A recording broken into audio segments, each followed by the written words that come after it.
Excuse me gentleman, என்னடா தேடிட்டு இருக்கீங்க இங்க? எங்க குலதெய்வத்து கோயில காணோம், அதை தேடிக்கிட்டு இருக்கோம். டேய், உனக்கு என்ன தெனாவட்டு இருந்தா எங்க குலதெய்வத்து மேல ஏறி உட்கார்ந்திருப்ப. எது இது குலதெய்வமா? ஆமா. டேய் இது மயில் கல்றா. எதுடா கல்லு? இத பார்த்தாடா கல்லுங்கற? இதுதானே இது குலதெய்வம். இது குலதெய்வமாடா?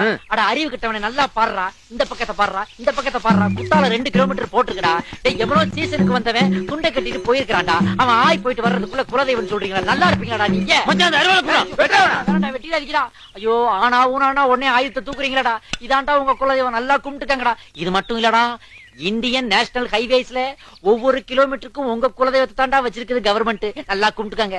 ஒரு லேம்ப் போஸ்ட் கல்லு விட மாட்டேன். மயில்கள் சாமி எங்களை மன்னிச்சிரியா. மறுபடியும் வந்துட்டோம். டேய் சரி விடு, நான் கறி கஞ்சி குடிச்சு போட்டு விடு. கரியும் கஞ்சிக்கு வக்கத்து போய் நான் உங்ககிட்ட வரலடா. ஒரு மேட்ரு சொல்லிட்டு போலான்னு தான் வந்தேன். என்ன மேட்ரு? 200 பெரியார் இல்ல 400 பெரியார் வந்தாலும் முடியாதுடா. எதுக்கு? உங்களை திருத்துறதுக்கே